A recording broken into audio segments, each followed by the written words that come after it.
ஆனாலும் கூட அது ஒரு பெரிய வரமாக இருந்தாலும் கூட ஒரு மனுஷன் முன்னால நல்லது கெட்டது ரெண்டையும் வைங்க. மனுஷன் எதை எடுப்பான்? நல்லதையா எடுப்பான்? எடுக்கவே மாட்டான், கெட்டதைத்தான் எடுப்பான்.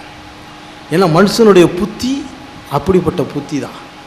ஆக அந்த கெட்டதைத்தான் நோக்கி இந்த சமூகம் சென்று கொண்டிருக்கிற காரணத்தினாலே சமூக வலைத்தளங்கள் சாபவே சாபவே என்று முடித்தால் இவர்கள் 3 பேருக்கும் சந்தோஷமாக இருக்கும்.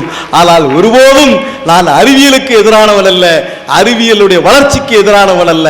அதையெல்லாம் தாண்டி என்ன இருக்கிறது என்று பார்க்க வேண்டும். ரொம்ப வேண்டாங்க, ஒரு சின்ன உதாரணம் தான் சொல்றேன். உங்க கையில ஒரு கத்தி இருக்கு, இந்த கத்தியை வச்சு நீங்க ஆப்பிள் இருக்கலாம். அதே கத்தி ஒரு டாக்டர் கையில் இருந்ததுன்னா ஆபரேஷன் பண்ணுவார். அதே கத்தி ஒரு பெண் கையில் இருந்ததுன்னா அடுப்பறையில் சமையல் இருக்குவாங்க.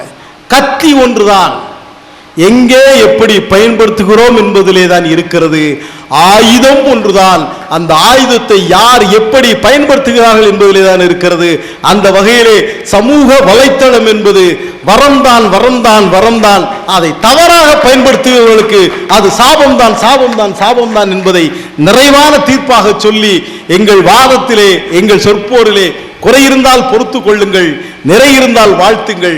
உங்களிடமிருந்து அன்பு வணக்கம் கூறி விடைபெறுவது உங்கள் எல்லோரையும் விட அறிவில் பண்பில் எல்லாவற்றிலும் சிறியவனாக இருக்கக்கூடிய இந்த எளியவன் முத்தமிழ் என்று சொல்லி வணக்கம் கூறி விடைபெறுகிறேன். நன்றி, வணக்கம்.